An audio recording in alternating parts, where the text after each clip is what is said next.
Here is part one of our interview with Alan Watt. Alan is an author, radio host, and deep researcher into the New World Order's long-term strategy of eugenics and more. I'm Alan Watt, and I've been following politics and geopolitics for a good part of my life. I didn't start off deliberately going out to find out everything that was possibly going on. In fact, I had no idea, to be honest with you, how vast the scale of an agenda, political agenda, is when you're bringing in a global society. Wars have many different purposes. Economics is only simply one big part of it, but cultural change and the building of empire through the defeated nations joining in leagues. Every country was basically signing the same laws, and had been in my whole life, at the same time that affected their societies. Laws were introduced and bills were introduced unbeknownst to the people in those countries that it was being introduced in their neighboring countries or even across the water somewhere at the same time. I realized there was already a governmental control, obviously, that coordinated all of this, and it led me into the United Nations. For every single department of government you have on a federal, local, county, state, provincial level, the United Nations had an equivalent department to deal with everything. It was already set up, in fact, to be global government. H.G. Wells said at the League of Nations, which was the embryo for the United Nations, he said, this is the nucleus of the world governments, when eventually all laws will come from there, be passed and signed into law by treaty of all the member countries. Eventually, we won't even have to go through the farce, and that's what it is, of voting in parties or candidates, because in the latter part of the 20th century and now into the 21st century, we're being trained, rather obviously, to simply accept rule by experts, rule by scientists, rule by professionals, and that's what they mean when they call governance. That's the term used. How do you get a domesticated herd to move from a field, a system in which it's been grazing for 20, 50 years, this kind of system, to this field over here, this new field? Because we have reluctance to change. We like familiarity, we like routine, you see. You do it by various techniques, one of which is revolution. Most revolutions are bloodless. You have cultural revolutions, sexual revolutions. Along with that comes the music revolutions, etc. These literally are designed to alter and direct culture, knowing what kind of culture they'll have at the very end of it too. They know exactly what kind of culture they want to come out of it. You also can do it through crisis creation. Crisis after crisis has been hit on the people of the world since 9/11 happened. And we must understand that the techniques that are used abroad are also used at home in warfare. And we heard the term shock and awe. Shock and awe on the hard force level, as they call it, is bombs, all kinds of acoustic equipment to nullify enemies, scare the hell out of them through voice to skull and so on, which was used in Gulf War I, and it's all over the British media. But you can also use shock and awe on your domestic people again. You do it by crisis after crisis until the public are so terrified. See, the average person has a sort of confidence that they build up where they think, I can manage most things that come my way. Whatever little crisis in my life, what happens to other people, I can deal with. When all those around you are getting scared at the same time as you because they're losing their jobs, they've been threatened with pandemics, terrorists everywhere, terrifying people to even get on subways, and so on. And all those around you, as I say, are also in the same boats. You tend to be more easily directed by the powers that be that come out and speak with authority and confidence over you. That's why they give you a guy like Obama, who's trained in oratory. He was trained in oratory, not in truth, but in oratory, the technique of persuasion. Shock and awe, as I say, is a technique of making a person and a whole population punch drunk And each one of those fears, you understand, the average person can handle one major crisis in their personal life, maybe two at the same time. It's understood in psychology and many, many studies that if you have maybe 3 to 4 crises hitting you personally in your life at the same time, you will literally go into an incredible depression, a reactive depression. You can't cope. That's understood. Apply that technique on a whole population. The thing is, there's not one of these crises that we're being told about that you personally can do anything about. What can you do about terrorism if it really exists all over the place? It's out of your hands, you're helpless. What can you do about a coming pandemic? It's out of your hands, you're helpless. What can you do about a nuke getting set off in New York Harbor or wherever? You can't, you're helpless. The message you're getting is that you're utterly helpless to defend, help, or save yourself. That is complete shock and awe tactic that's been used not only in the US and Canada, but across the world. Same strategy, because we're already global with the global society running us all. Massive psychology and warfare techniques in psychology has been used across the planet to make us succumb to fear and crises, as I say, and none of which we can actually do anything about on an individual level. Therefore, the leaders are presented to us on screen with uniforms or business suits and ties as politicians who speak with confidence, all scripted, of course, and they seem to have everything under control. You're now basically a fearful slave looking up to the powerful master to defend and protect you. That's the simple technique of it. I've been speaking about the Rockefeller Foundation. I was mentioning the fact that in the United States, the Rockefeller Foundation, which also runs, I think it is the Carnegie Foundation today, maybe even the Ford, they're all combined. The families that are given the intergenerational rights, if you like, or authority to lead the world to amalgamation under global governance. Mr. Rockefeller also is heavily involved in the world depopulation strategies. He funds abortion clinics across the planet. He also funds hundreds of other front foundations that you would think were independent from his, but they're actually front foundations. He funds them all through his money. You can trace them all back again to so-called family planning clinics across the entire globe, especially in the third world countries. It seems that Mr. Rockefeller is intensely worried about overpopulation in the near future from countries which will have no industry, etc. And he sees it as his right to start the decimating process, basically, of depopulation. Last winter, I got an invitation to attend something called the World's Citizenship Council, the annual meeting. That kind of floored me because the head of the World Citizenship Council is Mr. Rockefeller himself. And here I am speaking out about and against them. So this did not come out of the blue. They try and get you on board working for them.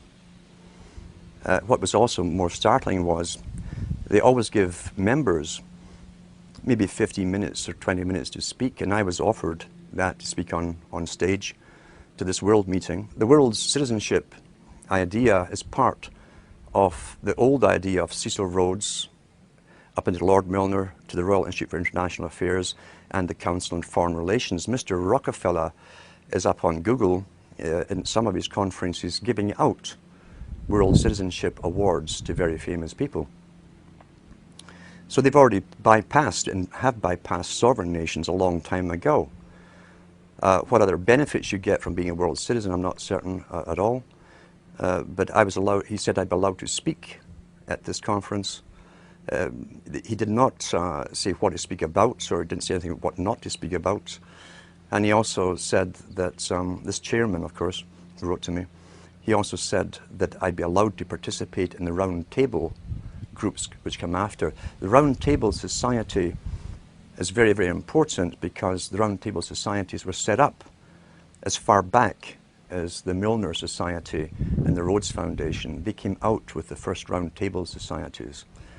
What they do is take the topics that are discussed at the main meetings, then they split off different tables to specialize in certain aspects of the speeches they've heard and find ways how to implement them into reality through media, promotion, various methods of propaganda and so on. I did not attend. I was tempted to go just to see if they would ask me not to speak about certain things, but it was the middle of winter and the journey to this university would have been pretty hectic anyway, and I was so busy. But you will be approached, and that's not the first time I've been approached to do this kind of thing. You'll find that some people are bought over. I should go back to Lord Bertrand Russell on this topic, because Lord Bertrand Russell said in one of his own books, the same book in fact, where he talks about those children who manage to escape the indoctrinations, who have intelligence and an ability to communicate to others, must be brought on board the system, employed by the system, bribed into the system if possible. That generally works with most people. He said, otherwise we shall have to eliminate them, because they did not want people around who understood an agenda that the general public are unaware of. Didn't want these people with the ability to communicate information, documented information, in a fashion that people understand out in the community where they could spread this word. That ties in with Mao Zedong, who said he was not afraid of armies. His worst fear was someone with a good idea, a great idea, a unique idea, and the ability to communicate it. So that is how they treat basically people with information. First comes invitation to join them. Many people do. As I say, Bertrand Russell backed that up by saying if they can't be brought on board, they must be literally eliminated from the public arena. That's how seriously they take this agenda at the top. They don't mess it around. The reason I think they don't simply come out and kill you straightforward is they don't have to do a messy job. There's many ways of killing you, especially in this day and age. But I think, to be honest, they're so arrogant right now at this moment. They're not too worried about the mass of the general population who are indoctrinated and updated with their indoctrination daily from television, as one example. About 100 years ago, this big organization with many branches, they wanted to rule the world basically using Britain as a nucleus of a system, an embryo, which also was going to be joined with the US under the Anglo-American establishment, wrote about the kind of culture and the changes of culture over a 100-year period that they would actually design. We're all tribal to an extent. That's why we even bother to vote for a tribal leader. This is well understood. That's why we're supplied with these leaders. And because the average man was to become more disengaged from his own destiny as the expert class arose, it was decided that the males would get their outlet basically, gradually becoming helpless as males, through sports. Therefore they'd have a tribal team they could identify with, they could cheer them on as though they were winning. In their own personal lives, they were getting nowhere. They were getting disenfranchised in a sense as experts took over decision-making for them in all kinds of fields. So this was psychology at use, planned before they even implemented the sports. When radio came along, of course, they used that to the maximum. Sports for the men, radio soaps basically for the women, and then in came television, as I say, with its alpha state, its hypnotic state. It took off. It really, really took off.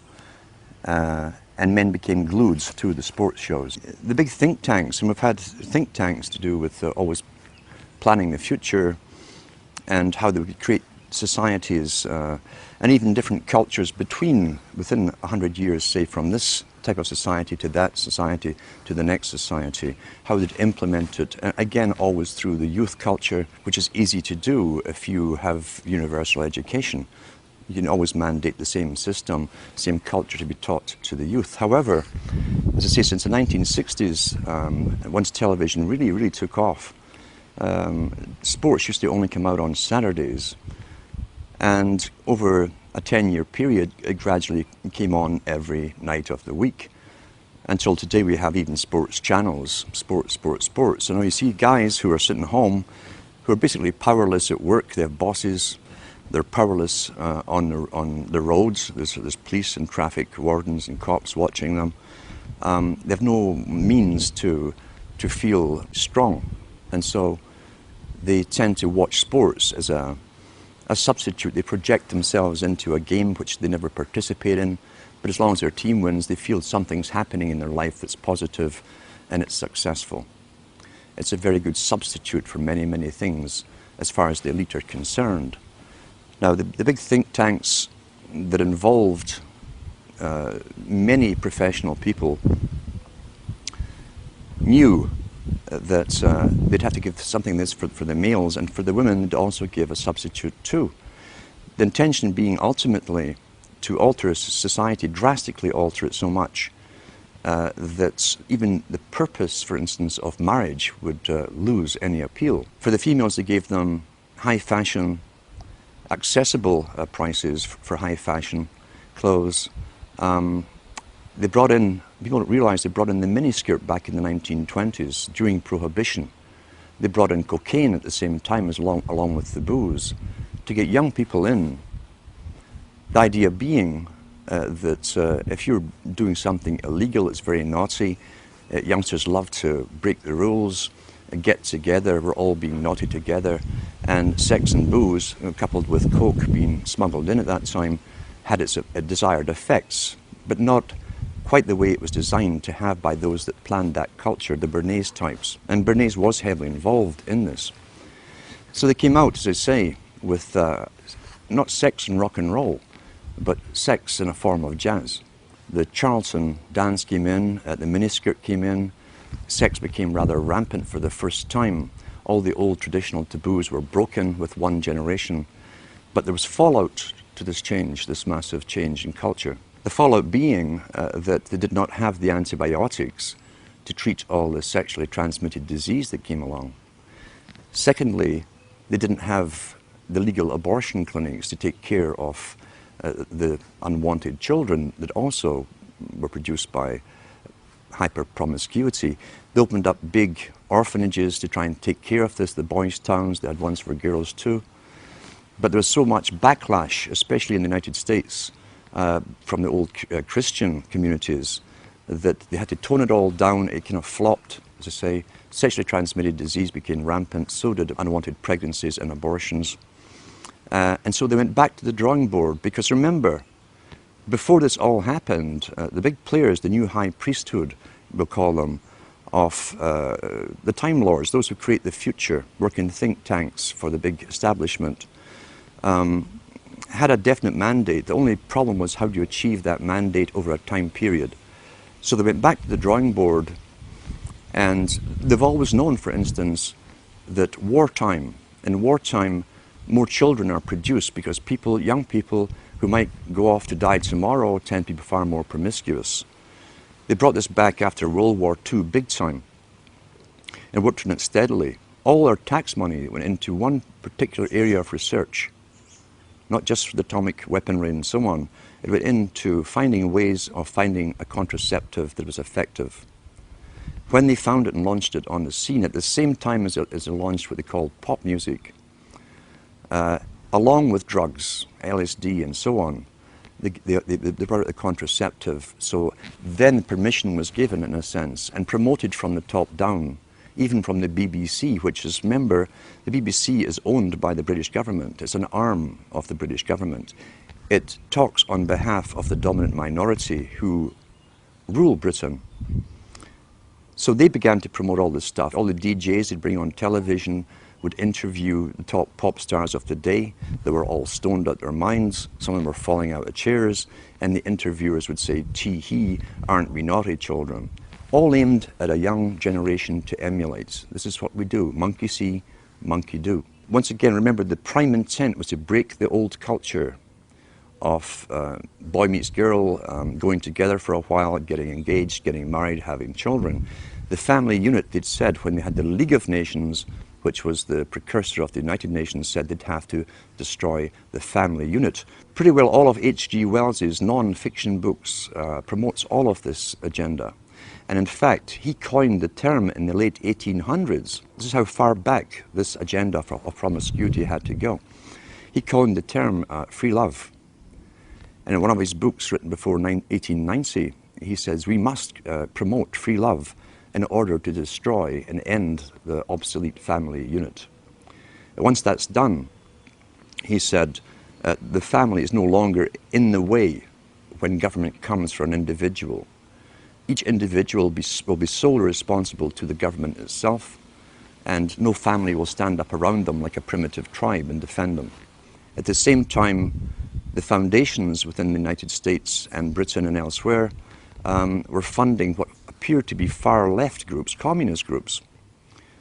So much so, as I say, the Rees Commission went in to look into this from the 50s to find out why top capitalists who owned international corporations and banks, international banks, were putting up foundations to fund far left groups.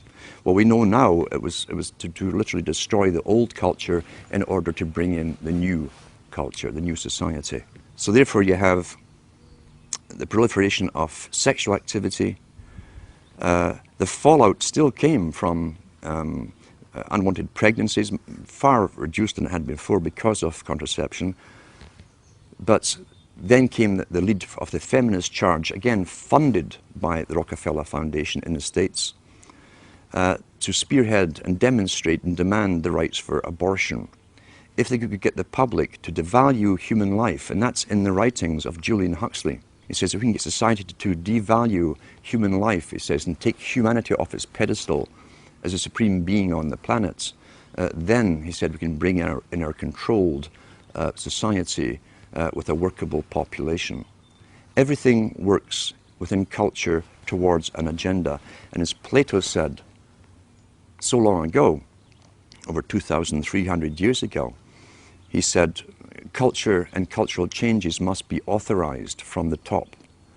If it's grassroots, truly grassroots, then it's outside of the elite's control, and ripple effects could occur, and it could spread anywhere. They couldn't control it, contain it anymore. Therefore, the major changes in culture, which Plato said came through drama and the emulation of actors, actresses, including fashions that they wore, and the music they heard, had to be strictly regulated and authorized from the top. The whole science of this, which was always a science, and understood by those in those businesses, was used to the maximum to literally drastically alter culture so radically in the 60s and 70s that they could never return to a past way of living. We tie that in with another big player, Lord Bertrand Russell, who had experimental schools under royal charter, where he could do things that anyone else would be locked up for doing. He said in his own schools, and there were mixed schools, he said that if he could encourage pre-pubertal sexuality amongst the children, encourage multiple partners from before puberty, he says the chances, because of study and observation, the chances of them ever bonding with one person for the rest of their life was pretty well obsolete, null and void, wouldn't happen. Therefore, that technique all came into play during the 60s. It was called free love. Drugs helped it along the way. And that was the beginning of what we saw as short-term relationships. Divorces became more and more common. Interestingly enough, divorces really took off not because society demanded it or it came from a need or demand from the people.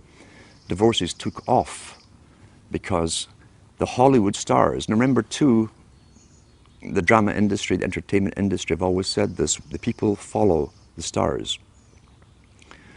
And they're the guiding stars in the so-called occult, you see. We tend to worship wealth and people and famous people. We want to be like them. We want to identify with them. The whole idea of divorces came out from Hollywood, with the top stars leading the charge for this. Women started to talk about it, who was getting divorced, what actress from what guy, and so on. And gradually it put the idea across to them that, well, if they're getting divorced, then maybe so should I. At the same time, the Bourdaise techniques were used through all kinds of magazines. At that time, 97% of all magazine publications were aimed at women. Because advertisers have said, and it's still taught in marketing schools today, women are far more easy to get to go along with something new than males are. So within all these magazines and write-ups about their famous actresses, their heroines and so on, the rich ones, the average women were reading these stories and identifying with them. They're being told that you can do anything, you can have it all, you could have a career, you can have a family, you had a home. They gave them utter lies, and they coined the term superwoman. So across the whole of Europe and the States and Canada, at the same time, always coordinated at the same time, the media entertainment industry were promoting stories of superwomen. And they'd find someone, real or imaginary, we'll never know, who supposedly was a CEO of a company, who had all these children at home, had a great husband, could manage everything and could cook great cuisine, blah, blah. And that, of course, is a fantasy. This put pressure again on most women to try and live up to the fantasy, as all advertising does. And most of the stuff we're getting is advertising, or at the very least is basic psychological manipulation. Bernays' techniques again. Remembering too that he called it the creation of a consumerist society. Well-behaved people, as long as there's money going around, they would go into the material world and they would forgo having children. That's the same thing as Charles Galton Darwin talks about. If we can encourage the woman and the male to go after the material benefits of the world, there's a slimmer chance they'll actually have children who tend to be economically burdensome. People were addicted to television in a very short space of time. Most people still today think that all entertainment to do with movies, drama, is therefore nothing more than their entertainment. It never ever was that case. The greatest social messages are promoted through movies and drama, high drama, through the fixation of emotive sequences, emotional sequences, not logical, factual sequences, but pushing points across in an emotional way which register and fix in the mind. So emotional content is very, very important, rather than going through an actual discussion or an argument using logic and facts. There's no debate. And when you're being downloaded through fiction, your guard is down, the censor part of your brain is not in action as you would in a debate or a lecture. You're actually in an alpha state, being completely downloaded with new ideas. Very similar to a computer. And so therefore, a culture industry, which is called by its own the culture industry. The Soviet Union had a department called the culture industry. Their actors and directors were called the cultural leaders. All you have to do is keep giving them new updates every so often, and you can change an entire country or a nation or a block of nations who are all getting the same upgrades at the same time along certain paths. Today we call it political correctness. Most people want to belong to their peer group. They want to be the same as everyone else when it comes to opinions. In fact, they judge their own personal sanity by bouncing ideas off their neighbors and friends who will answer back and agree on these same topics in kind. It doesn't matter if the topics or what you're given are facts or utter nonsense, as long as everyone agrees at the same time. You'll say, well, I'm sane, and your friends will all agree because they've had the same information given to them. We don't only get the same information given to us, we're led through sequences, even documentaries, to leave you with a predetermined fixed conclusion on any given topic.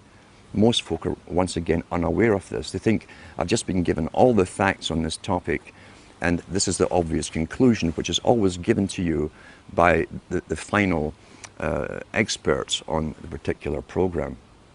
There's no thinking involved. We tie this in with the Brzezinski. Brzezinski said in 2 Ages, now this guy was way up with the NSA.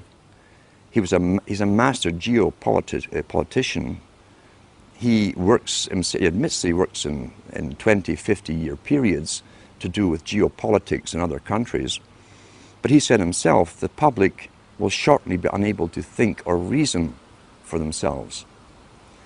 He says it was meaning by the form of information that was given to them, the type, the formulas that were in use then in the 1970s. And eventually, he said, they will expect the media to do all their thinking and reasoning for them.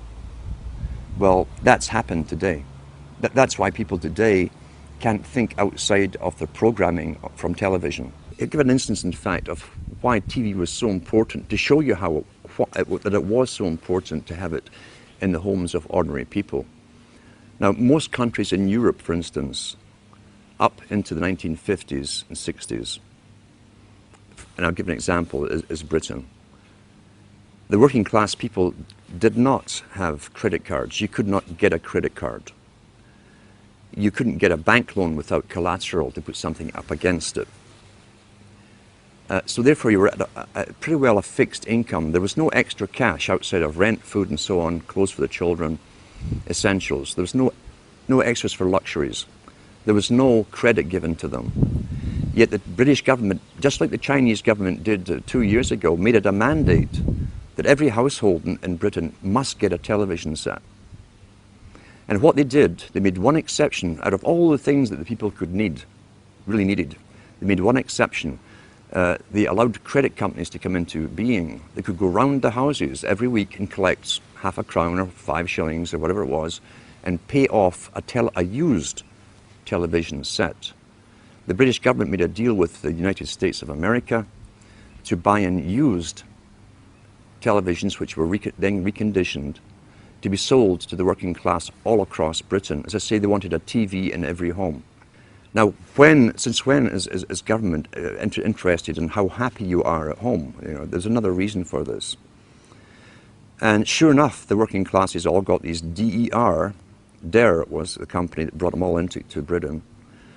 And the guys came around every weekend collecting their half crown, 5 shillings. And suddenly and I can remember where I was, it was one of the last areas really to get television, a real working class area. I can remember this high being taken by my parents to the local park on a weekend and passing dozens and dozens and dozens of other couples on the way with their toddlers as well. When he got to the park, which was a valley, there were over maybe 1,000, 1,500 couples along the grass in the valley. And that's where everything was discussed. Local politics, national politics, labor unions to do with their mining and so on. And everyone mingled with everyone else, old school friends and so on.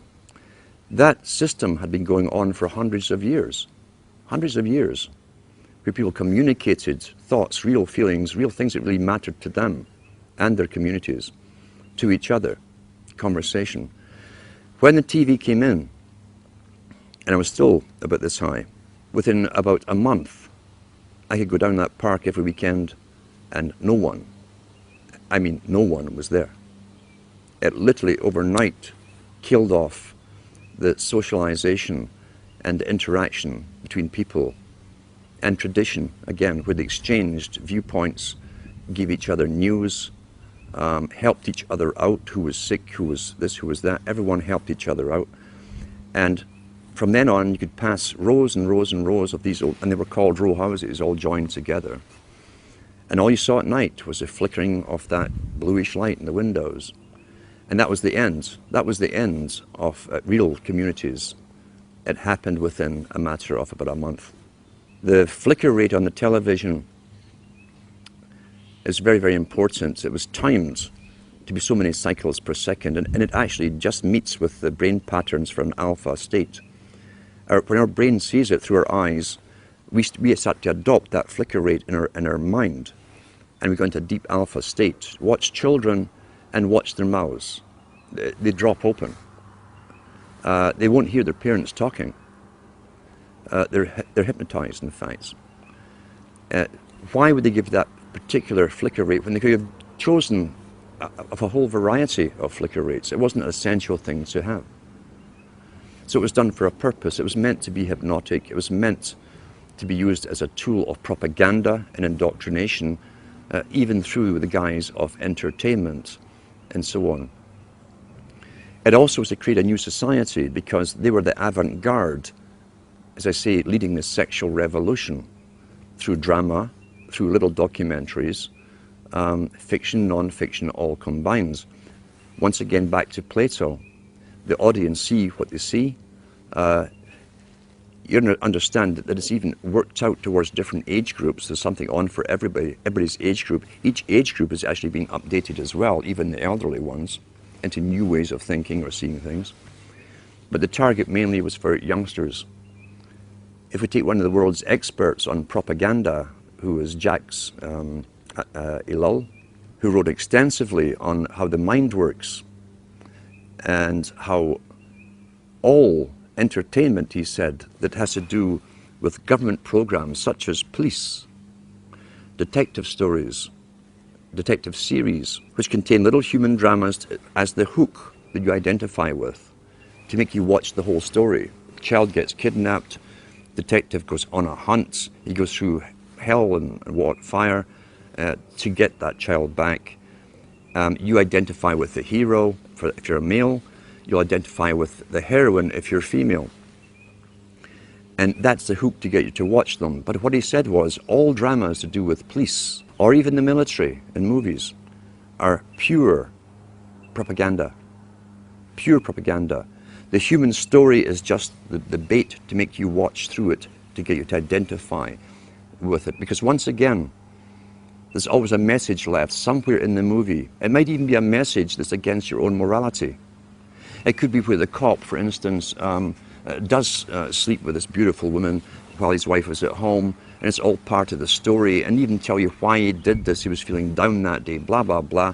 And so you've just again altered your viewpoints on how you yourself might behave in that situation, and that sometimes that kind of thing can be justified.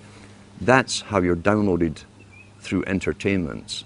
It's there to alter and direct and always upgrade into another step of the direction that the entire culture for someone else's purpose. Let's talk about the effects of the alpha state first of all. Recent articles I've even read on the air from various science studies show you that even when you switch off television, you remain in that alpha state for maybe 45 minutes to an hour, sometimes longer, depending on how long you've been watching it. With high definition, again, why would a president of a country mandate that all TVs had to go high definition? Is it because he really cares so much about your happiness? And he wants better quality for you? Or is there another reason for it? Well, I'm sure the effects of the old flicker rates and what it did will also be incorporated in high definition, but with even more added benefits for bringing you into a complete hypnotic state. How do you wake someone up who's addicted to television? You can't. Very, very simple. You can't get your daily brainwashing, where literally it's bypassing any consciousness in the person. You can't take that every day and still try to wake up and learn at the same time. I've known people who've gone through complete withdrawal from television and gone into depressions because their entire routine is broken. They also have time on their hands, which is a big aspect of control, remember too.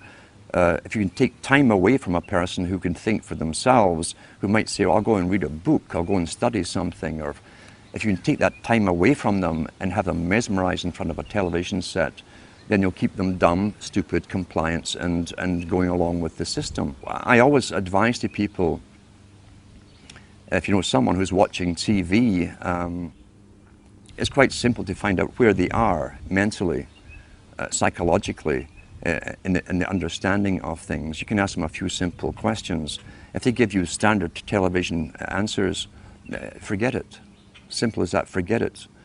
If you see some spark of their own opinion coming in, there's maybe a chance you can do something with them. But you cannot get out. You see, television it can be classified as a drug. Any addiction is still an addiction. Television is an addiction. People watch 4 or 5 hours per day. Top psychologists and even the United Nations have talked about the use of television for creating the new culture for children. How many people know that all government agencies or departments, all governments in the world, basically, have departments of culture which hire cartoonists and pay their expenses to do cartoons, always incorporating the latest political correct story to do with environment, waste, bad adults and how they've destroyed the planet through their consuming, etc. How many people realize as you plonk your children down in front of it to babysit them that they're actually being brainwashed scientifically.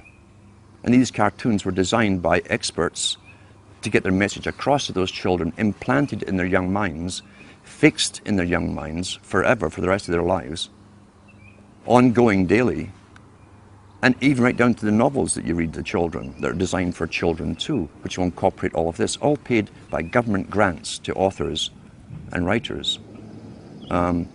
You literally have to take it into your own hands. It's one of the most dangerous tools that can be used. It's also dangerous in this extent that why do you think government licenses TV stations? If you were an independent producer, TV station who came out with this kind of information, you would not get a license. You'd have to be authorized and politically correct with a whole bunch of things to do and not to do written out before you'd be given a license. And you'd be checked on every so often to make sure you were following those topics that you're allowed to. If you want to advise people on television, and you can do this with yourself, how to train yourself, how to watch television. If you never get involved, you understand a storyline, you watch a movie, but don't get involved in, as I say, there's always a thread or a hook for you to follow, a plot, whatever, the chase. The guy always ends up with the beautiful woman at the end after going through hell to rescue a child or whatever it happens to be or save the world.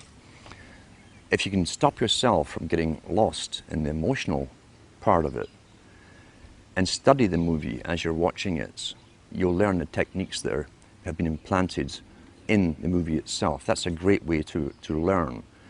If you can do it with yourself, you can also show other people how to do this, to actually study everything as it's been presented to you.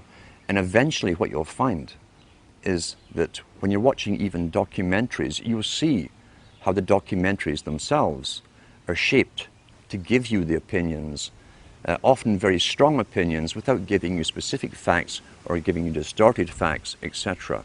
Learn how to critically analyze and think as you're watching.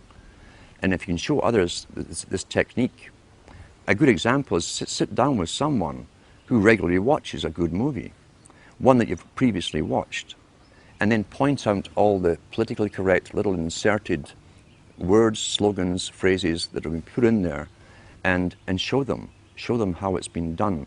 That way it can actually be fun to study television and write down all the different things that they've missed, but it's all implanted subconsciously in their mind, because those implants, those subconscious implants, will become their opinions, and they will never know how they arrived at them.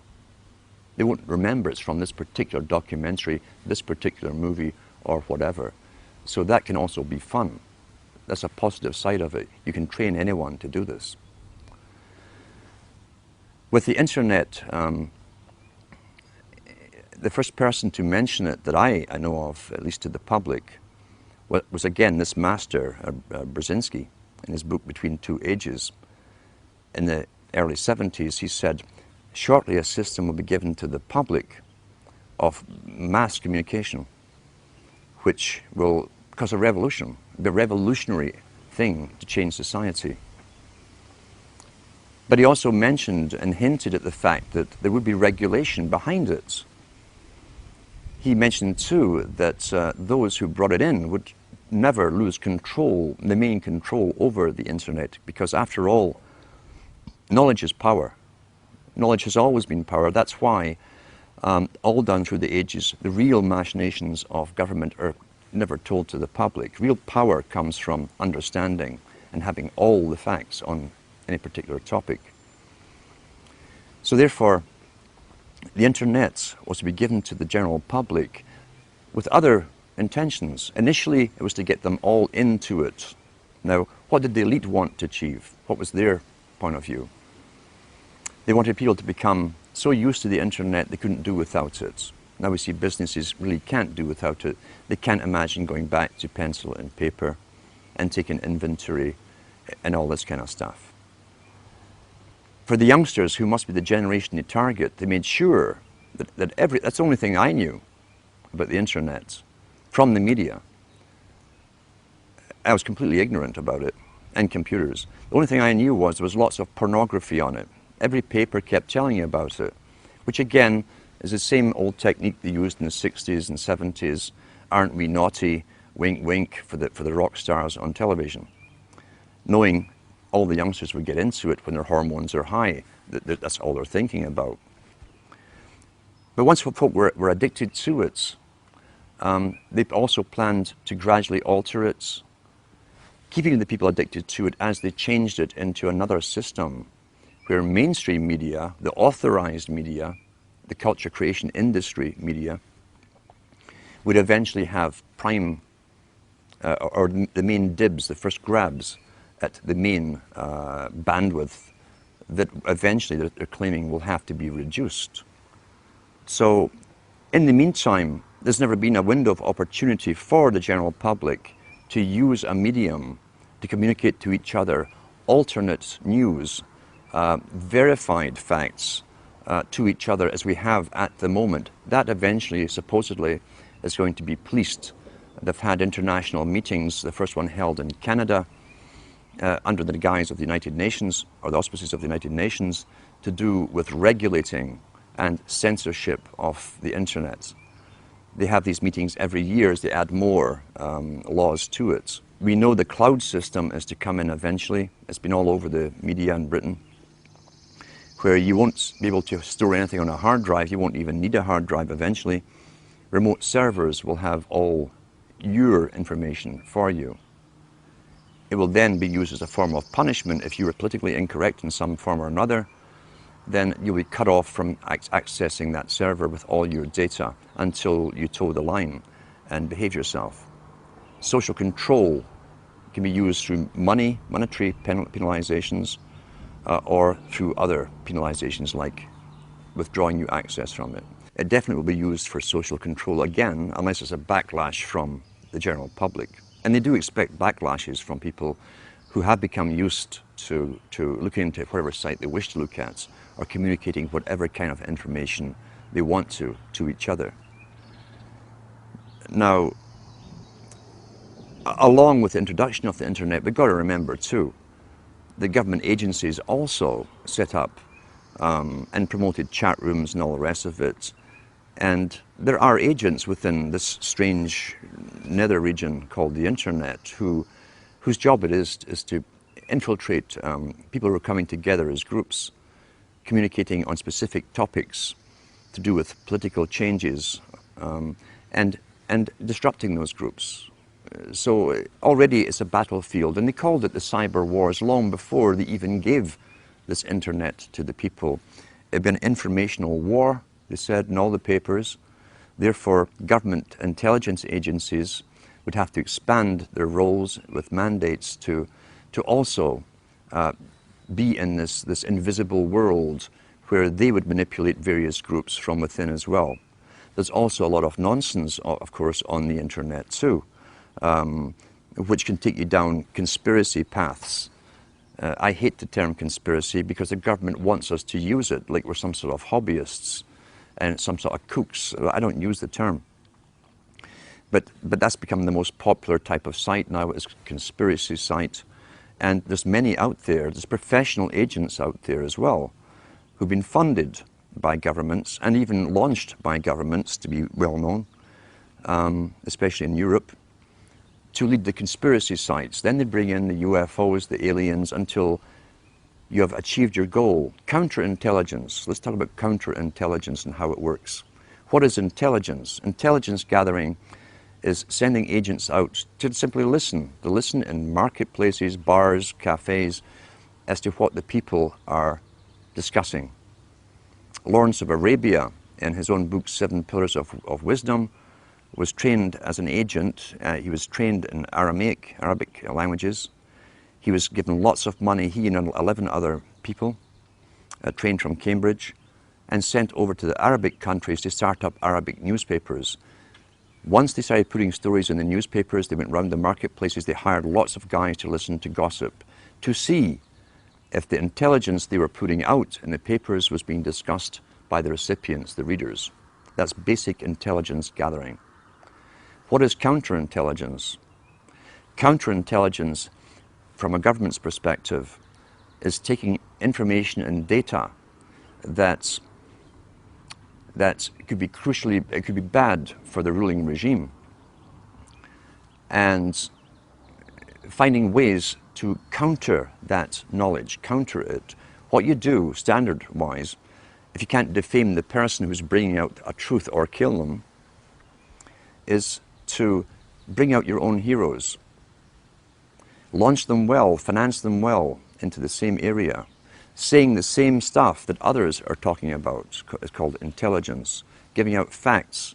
And once they have the following, then they start bringing in aliens and UFOs, and they bring in the New Age, the whole New Age religion into it. Spirituality is the big term they're using today. Until a newcomer, a skeptic, will hear this stuff from the paid agent, who's very good, who says gives the same data as the person who doesn't go into the UFOs and so on. But the guy who doesn't go into the UFOs, aliens, reptilians, and all the rest of it, suddenly is thrown out with the other guy. You're classified with them by association. Your topics are associated. Even though you stay clear of the fantasy stuff, the disinformation, you'll be lumped along with them. And then you've countered the intelligence. When you mention the facts, people laugh at you, say, oh, you probably believe that the aliens are running the world now. And that's it. That's counterintelligence.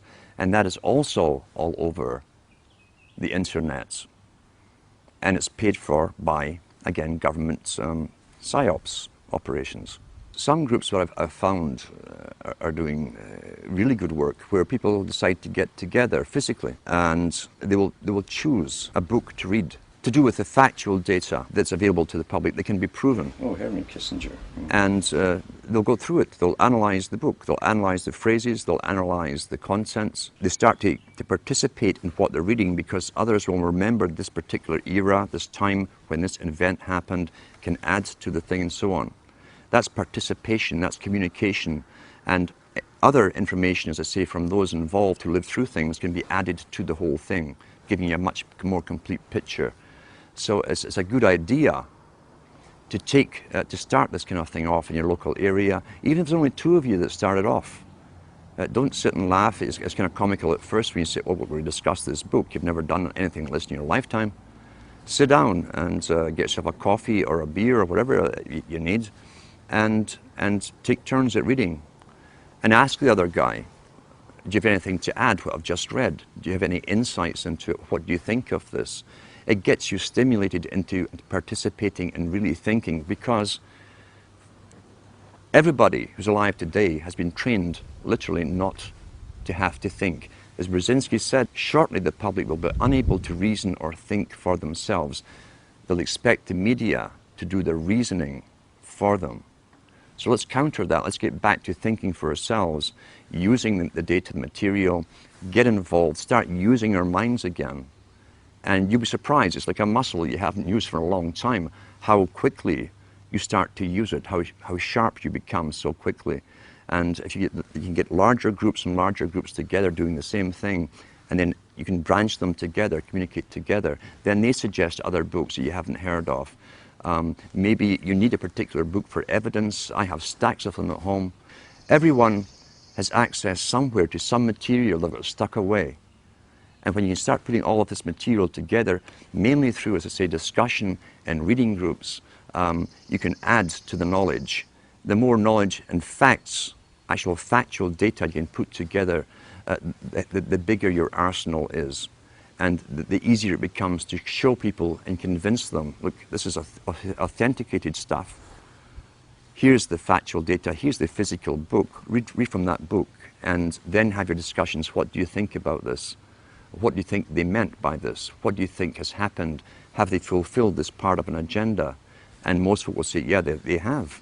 Well, here's how they did it. The evidence is all there, but knowledge, remember, is scattered. That's also why, since the 70s and so on, televisions were put up in places where people used to communicate to each other, bars and restaurants, the pubs of Europe. Everyone talked and discussed everything. The televisions were all put in for a reason. And now everyone's mesmerized and you can hear sports or loud music. You can't communicate anymore. That was government promoted because the government licensed the big chains of taverns and pubs all throughout Europe. And so what you've got really is deliberate attempts. Nothing happens for no reason. Why? The customers weren't demanded. They were bored in bars as they discussed topics. People would just move around the pub talking and listening to the conversations, and they'd join in the one that you liked. Why was it so important to destroy communication? It's because it's a main propaganda tool that stops communication between people, even in a room. If you notice too, they don't even discuss the topics once the news is read to them, to each other. They've both been downloaded with the opinions. You don't have to ask what their opinion is. It's going to be the same one as you've been downloaded with, left by the expert. So we've got to get back to communications and communicating with each other and finding the evidence. Knowledge is scattered. Knowledge is power, so it's scattered all over the place and thousands of books. But when you can start these reading classes up and get other reading classes communicating with you, even through the internet, you can start putting the data, the factual data together, and so that you can present it to the public and bring in more and more members. Only knowledge and the will to use this knowledge is going to thwart the plans that have openly been made for us and declared from the elites at the top. The whole problem of being involved in a community, it can be a double-edged sword. We know, for instance, that communitarianism is a term used first by Bush Sr., talking about the collectivist society coming in. The United Nations has us all split up into communities. It's promoted through local TV. Even Sudbury here has your community. This is your local community. Be involved in your community. They're talking about a politically correct community. That's the problem. Government really penetrated and altered and distorted and changed society through communities. Not just with television, which has certainly destroyed the community spirit. The intent of governments, this is how abusers work too. Abusers work with the same technique because they want power over a victim. The abuser will come in and take care initially of problems of the abused. Often the problems are the very outcome of what the abusers have been doing to the victims in the first place. Governments came in with welfare, for instance, a long time ago, in all countries about the same time. At one time, families helped each other out. You didn't need welfare. If someone lost their job, everyone chipped in. You didn't condemn the family member for being unemployed or ill or whatever, or losing their job. Families helped each other. Now, the family, remember, is still really the smallest nucleus of a tribe. And then government came in with unemployment insurance, which they took off you, but nothing was for free. And gradually over time, when people became unemployed or even sick for a while and couldn't work, I heard people even say to their own relatives, well, go to welfare, that's what they're for. There are social agencies to deal with this. Until today, we're in a sad state where even close relatives won't help each other out. They expect the government, the abuser, the government is the abuser. They expect the government to take care of all financial problems for the unfortunate victims. And they stop helping each other out. We've got to start reclaiming the rights to, and you can do it personally with people you know, to help other people out and start countering the government's mandate. Because the government's mandate is for control over the victims, not to help the victims.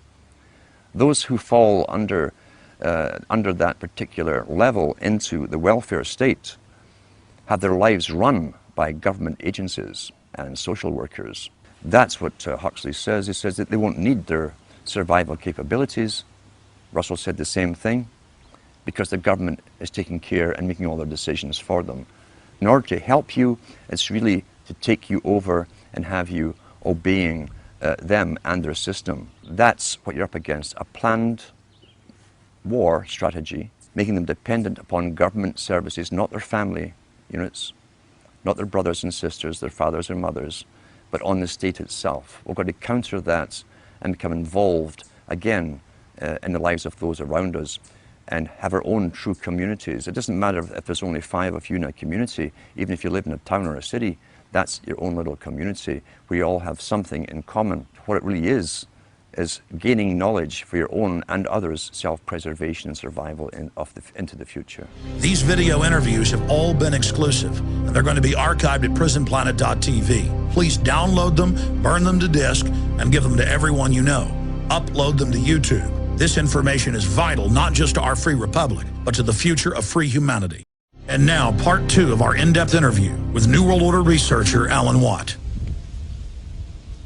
I'm Alan Watt, and I'm an author and researcher into geopolitics, really, and history. I follow where the world has been, the techniques were used to bring them to those stages, and I apply them to where we are today and how the future is planned. I've researched so many books. I've got a library of my own. I like paperback books, or at least hardback books, because they're permanent records of the past. And if you can't understand the past, you understand the present or the future. I've also been in the music business, heavily involved for years, and I saw how culture creation worked from the top, and how generations were swayed into new fashions, new ideas. I've been following the histories of what's now called the New World Order for many, many years, and I try to go into the books written by the big players, the technocrats themselves, those famous people like the Kissingers, the Brzezinskis and so on, the Huxleys, the Lord Bertrand Russells, who all worked for the same organizations. And I came to the conclusion, really, there was only one big organization with many subcategories. These boys tended to publish the world that they saw coming into view, and they wrote it in their own hand, basically. They told us where they were taking the world. And when you start studying these things about the age of 14, 15, or even younger, and reading their books, and you live long enough, you will see that the world has turned out exactly as they planned. This can't be coincidence. And who can really write up a wish list and make it happen globally, unless there is an organization very, very powerful, probably the only organization really on the planet, an organization that can fund all sides, all oppositions, and using the synthesis of conflicting parties, they can literally make the world come into view as they planned. They plan in centuries, and the astonishing thing is when you go into the United Nations, which was loosely based on the Soviet system, they plan certain parts of their agenda in 50-year plans, some in 100-year plans, and some even in 150-year plans for different aspects of it. The Russells, the Huxleys and so on, Brzezinskis, also use the same terminology with their long-term plans. And you've got to understand too that nothing in culture comes out from the grassroots. Even Plato talked about that thousands of years ago. He said that if it was a grassroots movement really coming from the people, then those in charge, the dominant minority, would lose control. Therefore, every change in culture, right down to fashion and music, and this was written 2,300 years ago, had to be authorized from the top and promoted from the top if it fitted with the continuance of control over the public. And these are sciences which were taught down through the ages, are still taught today to the big players, and they've used it to the full in the 20th century, now into the 21st century with the use of television, mass communications, radio, etc. Everything has been given to us for the appropriate time and stage in the actual planning. And for those who are coming into this kind of study, it's best to go into the books, as I say, written by the big players themselves. They love to boast. Kissinger's got lots of books out there, so has Brzezinski. These are probably two of the master players in geopolitics. Try to stay away from all the conspiracy books. They're also put out there on purpose, very fascinating books, but they lead you in circles forever without giving you the overall picture to the fact that every generation has a purpose up until this present time. And in a post-industrial era, these big boys have decided, and their masters too, that we are simply superfluous and they no longer need us. Hence, we have big foundations coming forward and organizations like the Optimum Population Trust, who have decided to come out openly and demand that governments start radically reducing the populations. We are now the useless eaters, as Lord Bertrand Russell called us. Our ideas, our opinions on everything, our worldview, even to do with population and the fake view that we're overpopulated, is all projected to us by the mainstream media, working in concert for their masters. And we begin to parrot what we hear through repetition, and that's so important, as repetition with slogans and catchphrases. And once you hear it happening in your own local group, your milieu, then you know it's working. And the camera can make anything appear to be true. You'll see that in India, for instance, they always use the same streets of Bombay to make you think that you're massively overcrowded, and that's the impression people think of the entire Indian continent. The Indian continent is huge, with thousands and thousands of miles of forest where no one lives. It's the same in Africa too. China, being the model state for the world, for instance, put into effect the United Nations policy to the extreme with its population reduction and the movements of people off of the rural areas into cities. They started that years ago. Right now, they're in the process of moving 200 million more people off into the major cities, and that's the major newspapers. The cities appear to be crowded because everyone's being moved into them. In the Western world, since the 1950s, again under the term of urban sprawl and stopping urban sprawl, the Western countries also signed agreements to do no more building in the outskirts and of the major cities. All existing buildings have to be used or else knocked down, replaced with even higher ones. But regardless, with the immigration and the free flow of people now from third world countries, the Western countries appear to be overcrowded. And yet the UN's own statistics show, and so the national census show, that the Europeans, for instance, Canadians and Americans who have been here for a couple of hundred years are actually in decline.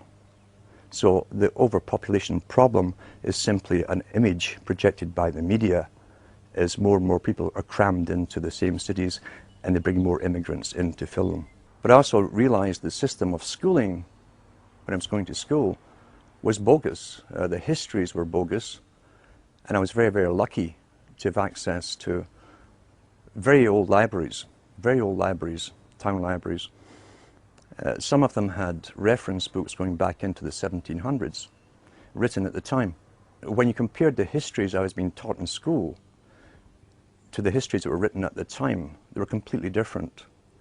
You had a deeper understanding of how geopolitics had been used in the past to even populate the country of Canada.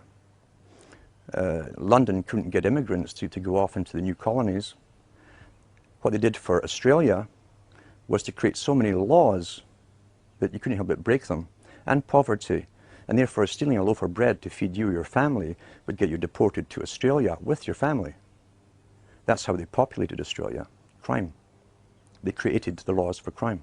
With Scotland, they had a rebellion, which could have been rigged, and I often think it was, and the whole of Scotland was punished, and they deported millions of the Scots off to the Americas to populate the Americas. This is geopolitics in action. That's how it works. And whole peoples are often moved from their land because the elite masters want them elsewhere to be productive for them, themselves, the masters.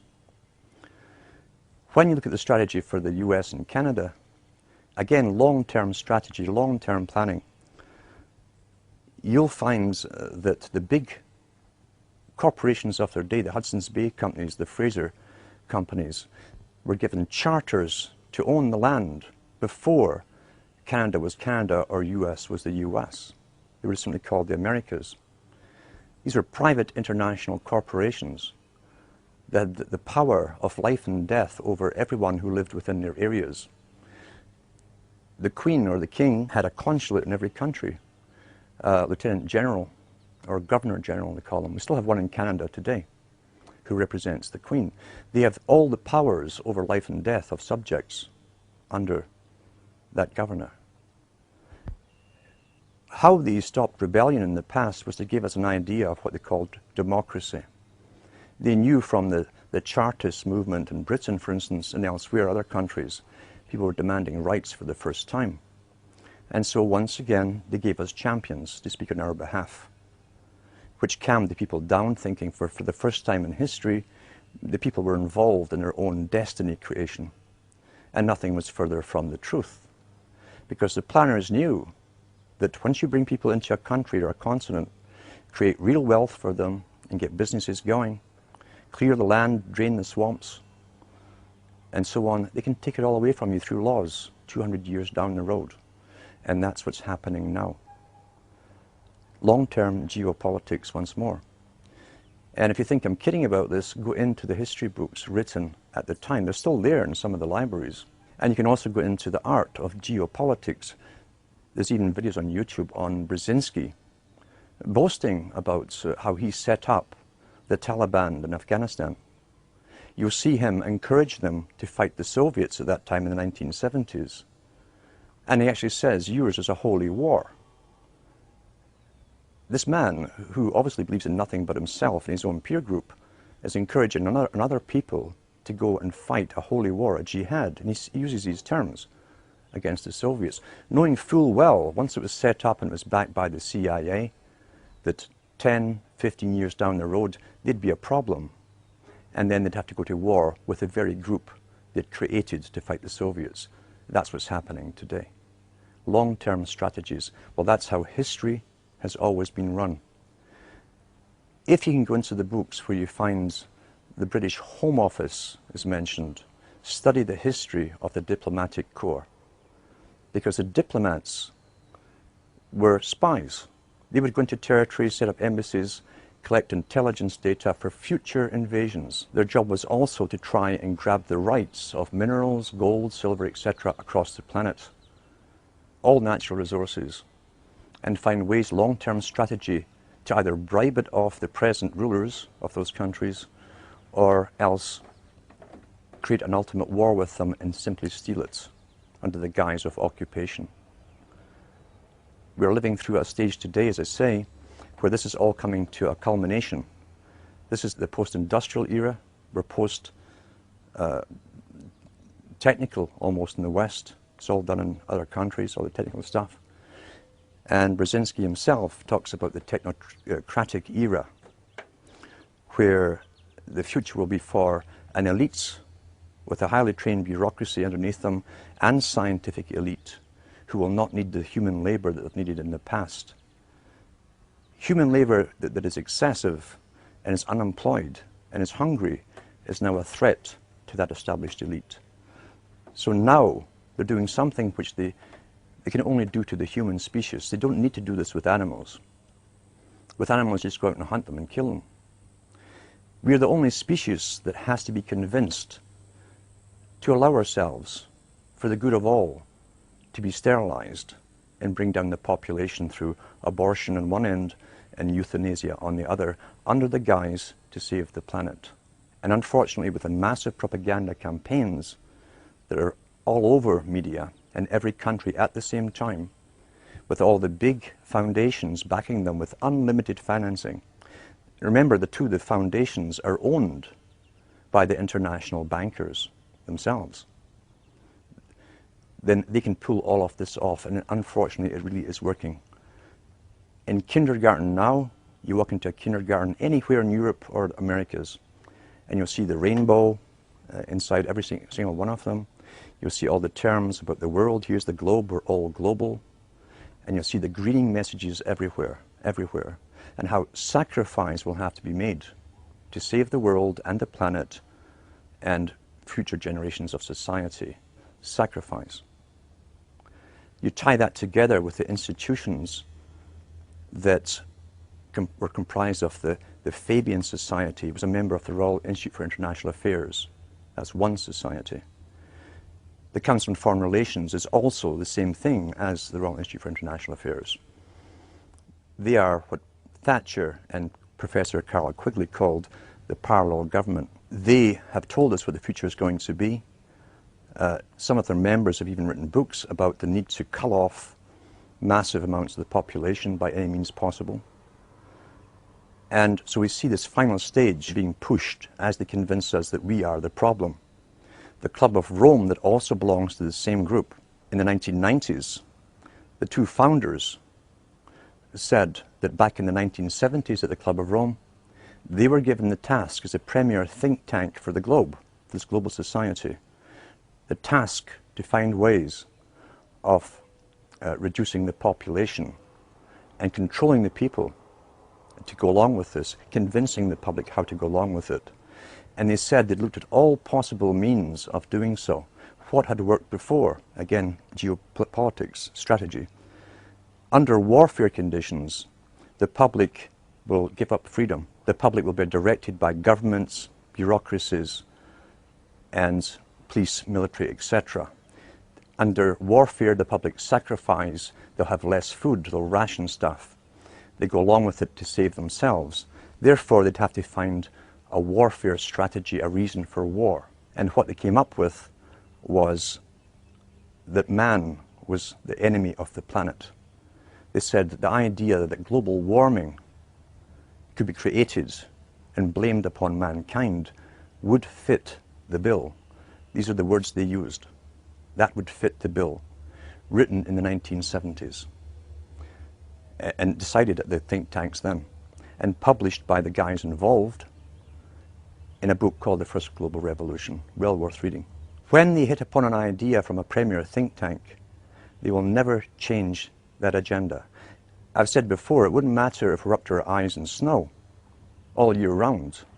They will still stick to global warming. That's the agenda.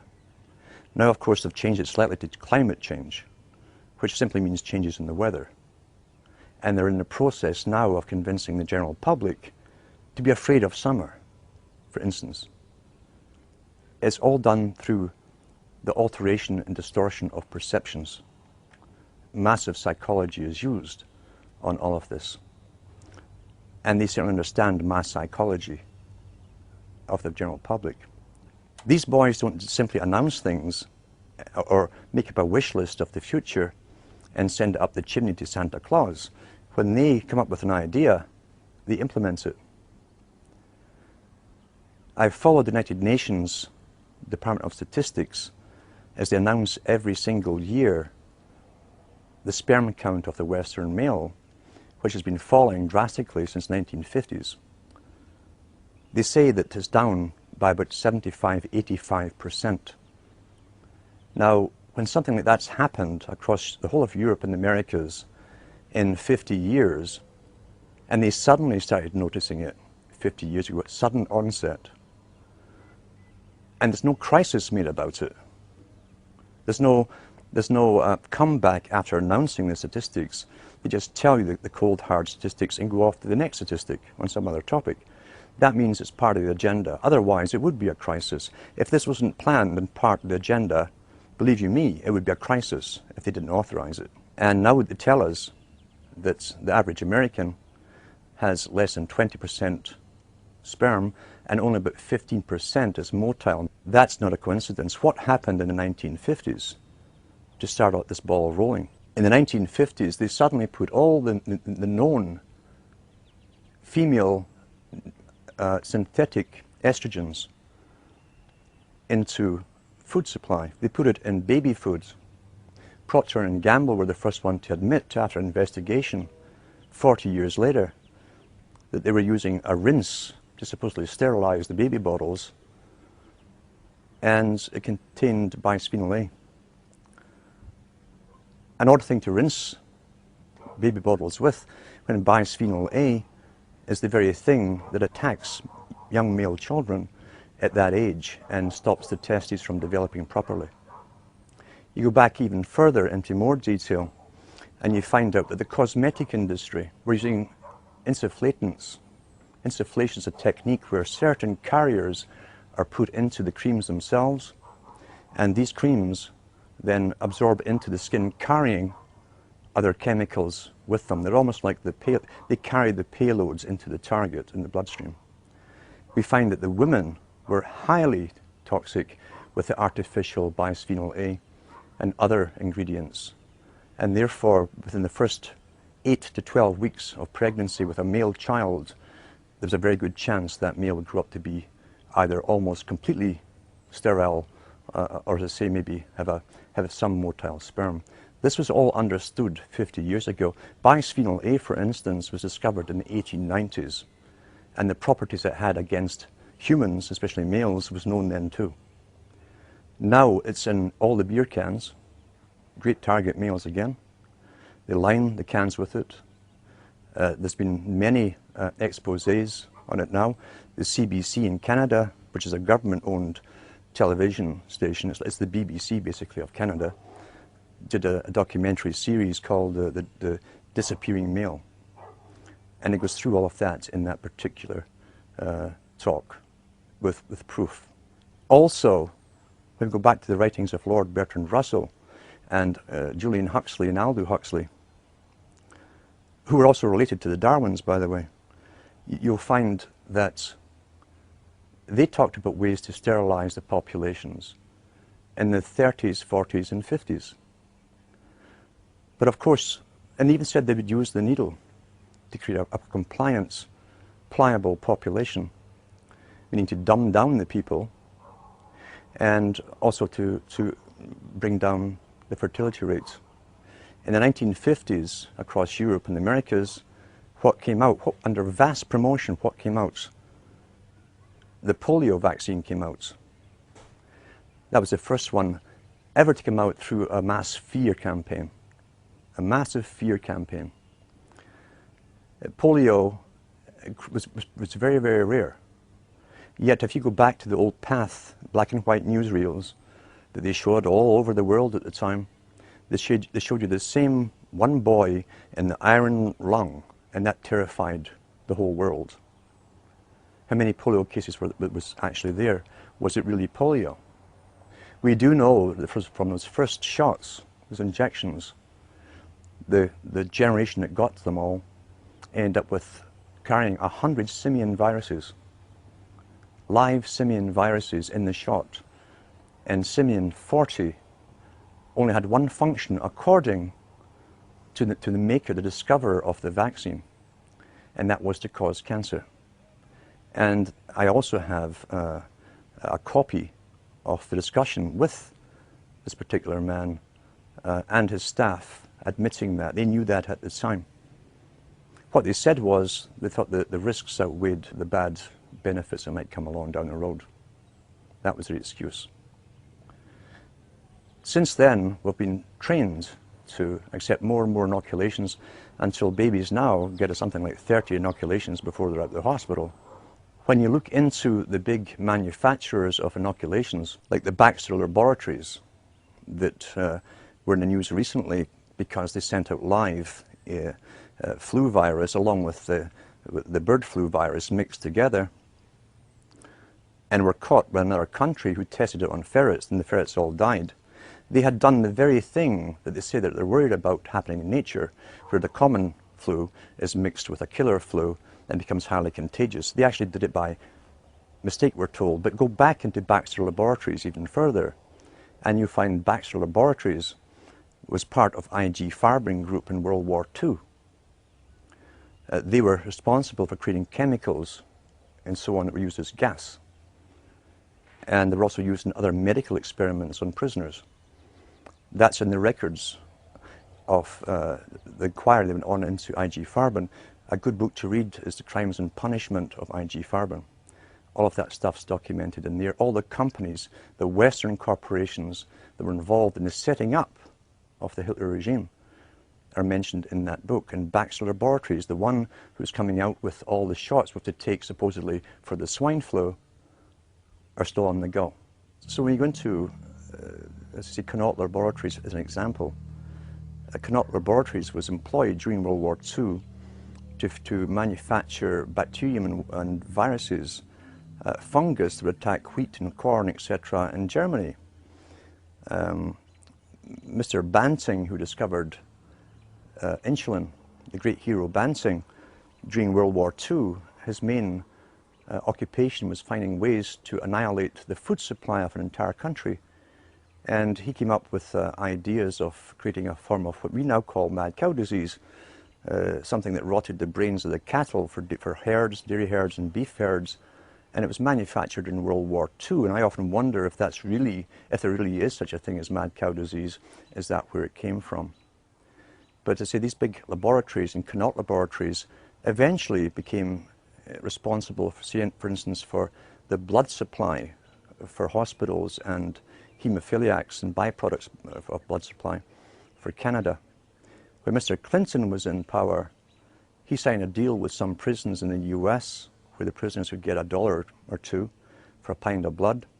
And this stuff was all to be sold to Canada. And almost every hemophiliac in Canada, everyone who got the blood supply came down with hepatitis and various other diseases. The government held about a 10-year inquiry, waiting until they're all pretty well dead, maybe one or two survived, before they paid out compensation. They knew at the very beginning that this blood was contaminated. And these Connaught laboratories, part of the industrial military industrial complex used in World War II, buying the blood and selling it and distributing it across Canada.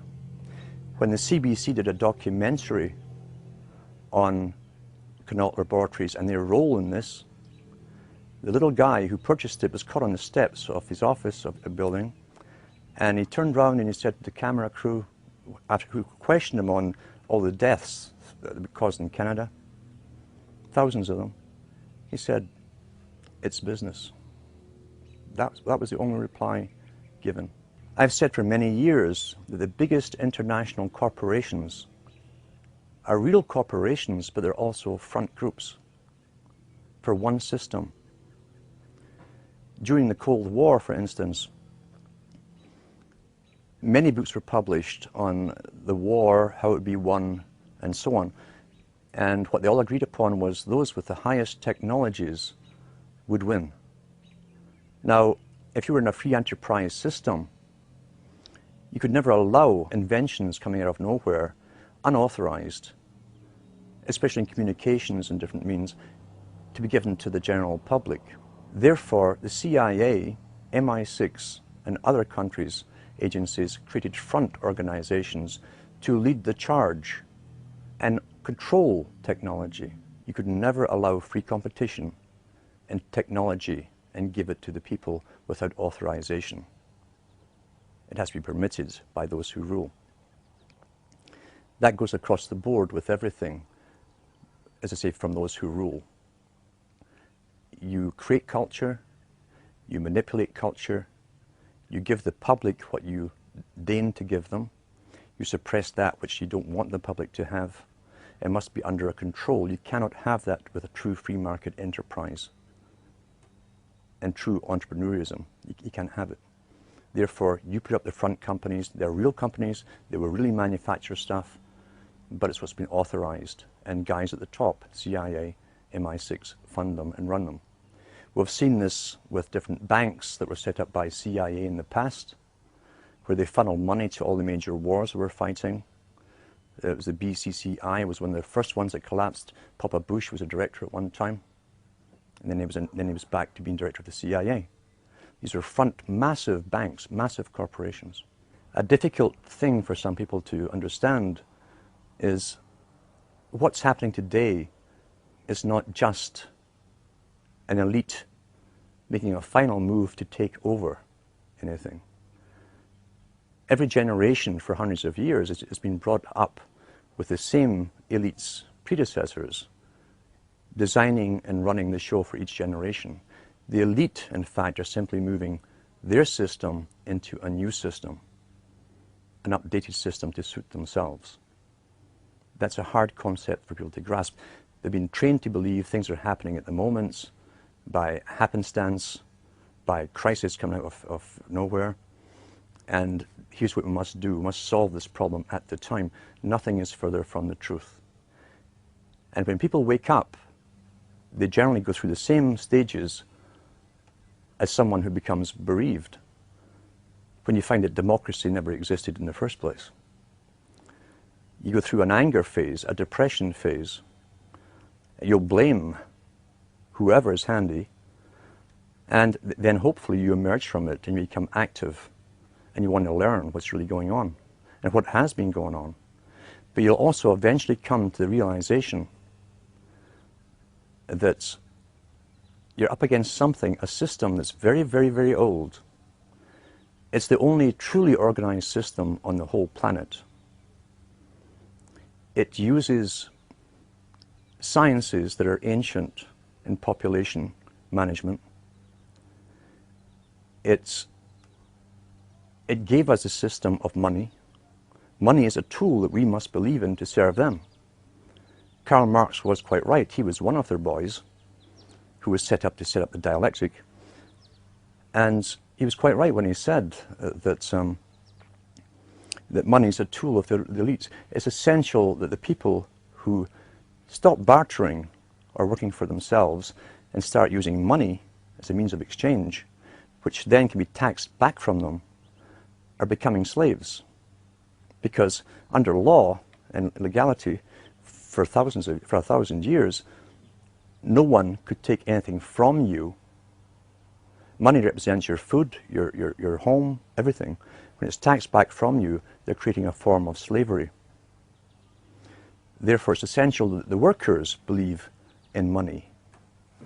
The elite have all the money in the world. They own all the resources in the world. They don't need money, but they need us to believe it's the only thing that we must use. Today, the power of the purse, as they call it at the top, is being used to the maximum to tax almost everything back from the people that they earn. You tie that in with Charles Galton Darwin in his book, The Next Million Years, where he lays out the next few thousand years up to 1,000,000 years for the elite and all the changes that will happen. The grandson of Charles Darwin, who again was related to the Huxleys and many others. And he said, we are in the process, in the 1950s he said this in his own book, we are in the process of creating, he says, slavery has always existed in one form or another. There's different ways to have slavery. You can either get a bunch of henchmen, force a tribe into obeying you and being your slaves. That's a lot of force. But you have to feed them, etc. Or you can allow them to keep so much of their earnings for themselves, to maintain themselves, and take off all the rest to supply the elite and the structure of the system over them. But he says, we are now in the process of creating a more sophisticated form of slavery. In other words, the general public who would drift into the system and it would become natural for them would never twig on that they were actually slaves. You tie that in with the institutions that the Huxleys and the Darwins belong to. They're all Institute for International Affairs, which has branches in every country in the world. They set up the United Nations. They said in their own writings, from the earliest times to the present, the world they're bringing in is to be a world where everyone who is born, or would be allowed to be born, would be born to serve the state. That would be their sole function. That's if they had a job for you to fulfill or a need for you. But it's a more sophisticated form of slavery. And we're going through it today. These families have been at this for at least centuries, and I think much, much longer. Why is it that the Rothschilds come onto the scene as a revolutionary family? Why is it they suddenly could take over 5 countries with 5 sons, create central banks, or take the central banks over that already existed? And why is it that right to the present time they're in the forefront of world politics? Why is that? Why doesn't a generation of the Rothschild go off in some other direction or lose interest? You're dealing here with a specific religion. A religion and a cause, a purpose. You will only find this kind of fanatical intergenerational devotion to an agenda when there's some kind of religion involved in it. When did all these families crop up? With the banks. We find that when the Rosicrucian court was created at Queen Elizabeth I's court, and that's open history today. John Dee, Francis Bacon, Francis Drake, all these boys were a member of the Rosicrucians. It also broke out in France and Germany at the same time, and they even announced their presence by billboards all across Paris. But the members now, as I say, in Britain, were open in the time of Queen Elizabeth I. Their idea was to gain gold and money through plunder, and they basically lived off of the Spanish galleons for an awful long time, as the Spanish were taking the gold out of South America. But John Dee and Bacon also were advisors to kings and queens, and they wrote about how to control, guide, mislead, and always fool the populations, and always too to get them into warfare, thinking they knew what they were fighting for, but the public were never to know the true ambitions that they had. John Dee coined the term the British Empire. It didn't exist before he said it and wrote it down. He went to the Queen with the idea, and he said a system should be set up where countries are invaded or taken over by Britain to create a world system which would be based on free trade. Free trade. It says those countries willing to adopt the British system would be given special status and its most favoured nation trading status. The very same terms that are now used in all the charters they draw up for free trade across the planet. Yet we're going back 500 years to find it first used by an advisor to Queen Elizabeth I. So therefore we know there was a world plan underway. We also know that Kipling, for instance, who worked for the British Raj in India, wrote many books, and was a very, very high Freemason, was sent over to the US, where he spoke to the US Senate,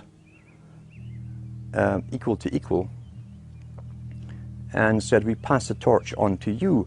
America was then to take over the financial cost of conducting this world war, basically, to take over a world into a global system.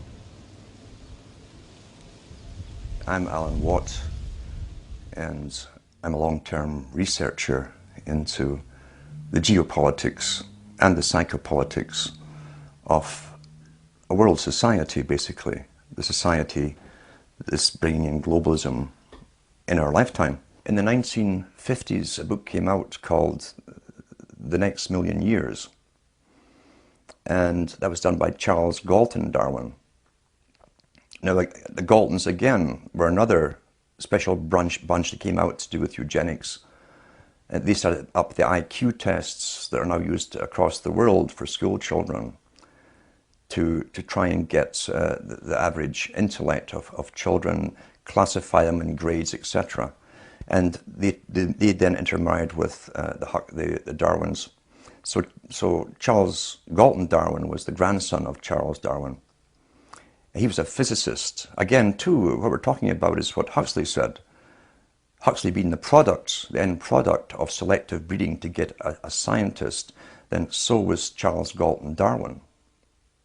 They were bred along the Platonic lines. Plato talked about it too. And they became the scientific class. Charles Galton Darwin was a top physicist in Britain, worked on atomic energy, weaponry and so on, but he also was attached to other delegations at the United Nations, had a lot of power, was well known, given a lot of exposure on political viewpoints and social viewpoints in the media. And he came out with the book in the 50s called The Next Million Years. The Next Million Years is an astonishing book because it's an incredible boast of how an elite would literally rule the world for another million years, and how it would be done, not just could be done, but would be done. But his biggest cry throughout the whole book was that the media and educational systems would have to work so hard on the general public, even from schooling up, to get the public to go along and allow themselves to be somehow sterilized. he said that the inferiors would outbreed the superiors, and that was his greatest fear.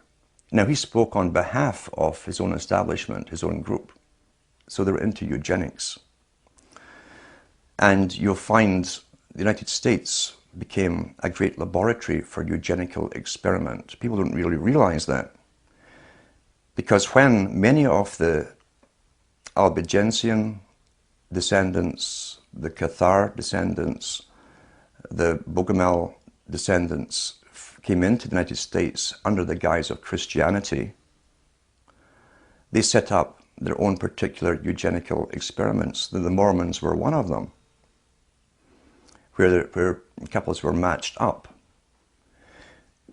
One of the greatest experiments that's ever happened in history was the NIDA experiment, Oneida, New York, where the man who set it up was given free rein to match up men and women, not to live forever together, but only to copulate for specific offspring. Charles Darwin was involved in the experiment. The newsletter that the Oneidas set out went to also the Huxleys. H.G. Wells came over at the latter end for visits to it as well. It was one of the greatest eugenical experiments ever carried on under the protection and the guise and the rights of protection of Christianity. That's how they got away with it. And the man, Noyes, who was in charge of it, was a high mason. His cousin was Hayes, who became the President of the United States. So big people were backing this experiment in eugenics through the latter part of the 1800s into the 1900s. What did they hope to gain? How can we bring this into the Council on Foreign Relations and the Royal Institute for International Affairs, or the writings of, say, Huxley's or Darwin's even? Well, they believe, and they believed by Darwin's time,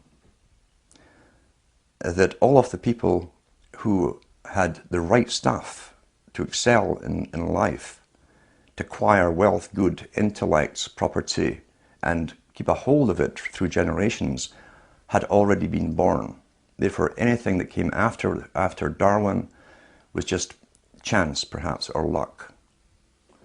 Therefore, all the elite families were already established. There would be no more elite families. Everyone else married in common because they did not have their wives or their husbands picked for them. They were not mated up for eugenical reasons. They were called commoners.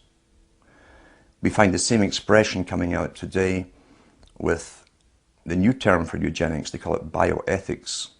And the bioethicists are saying that those people, the common people, have junk genes. It's another slander on the public, you see. Meaning you have all these weird, erroneous genes because none of you down through the generations were specifically married up for specific reasons. Whereas you go into the line of, or the lineage of Darwin, and the Darwin family and many other families of his time were already only breeding into one other family for generations. And the Darwins, for about 5 generations that we know of, by records, birth records and marriage records, only married into the Wedgwood family, the big pottery conglomerates. And when Charles Darwin's first wife died, he married his mother's sister, who was a Wedgwood as well.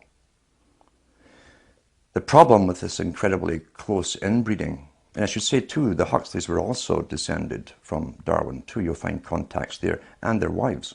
How many of these families, these wealthy elite families, were actually into inbreeding in this fashion, this close inbreeding, we'll never really know. Maybe one day they will publish it.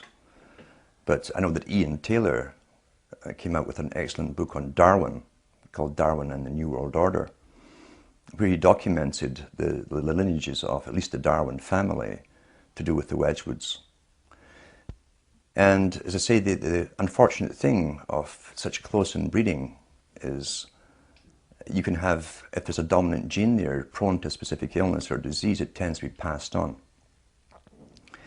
And I think that with genetic research, they hope to overcome the problems they've had with such close inbreeding for themselves But genetic research will not be used for the benefit of the rest of humanity, even though it's our tax money that's going into and has been going into the research for so long.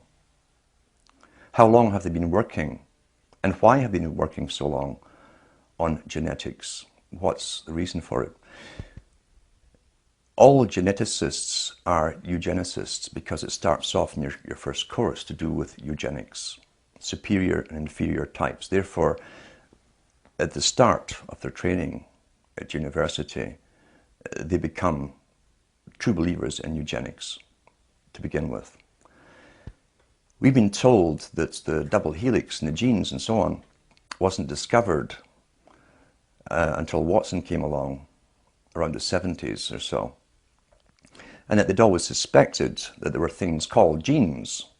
This was standard in all medical training for many, many, many years, but they hadn't found them. They just suspected they were there, we're told. But yet, if you go into the writings of the greatest mathematician that the Royal Society could produce, called Rutherford, he's the guy they sent off abroad to do the equations for the pyramids and so on, for the Royal Society. In his own memoirs, he said that in the early 20s, he was employed on scientific research as a mathematician to work on genes. Why would you need a mathematician working on genes for something you haven't discovered yet? You can't see them unless they could see them. And I believe that's how far ahead they truly were back then. They did know the genes were there. They were working on them heavily. Because, as I say, the agenda since at least Darwin's time onwards was to create a superior type of human.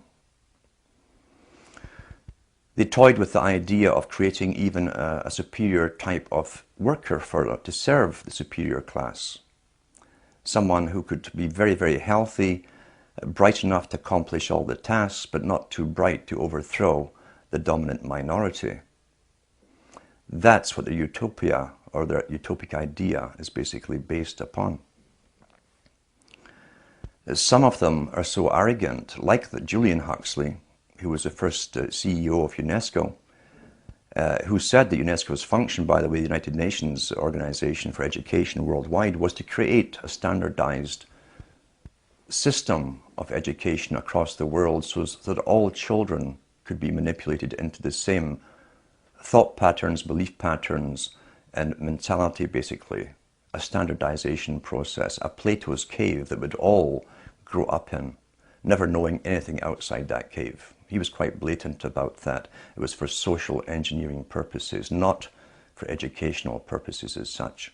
Now, eugenics goes back, as I say, into the most ancient times. All kings and queens were mated up for their supposedly inherited traits as leaders and even as gods by the priesthoods, who kept records of the traits, the physical and mental personality traits of offspring of these unions.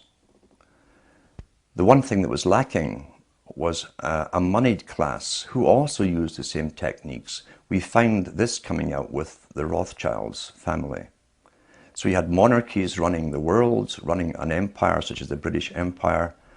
All you needed now was the moneyed system to go along with it. We find the Rothschilds worked on the same principles as monarchies. They intermarried each other to keep the same intellects, abilities, and so on going. With the Rothschilds, we find they only marry their nieces, their immediate nieces, down through the generations.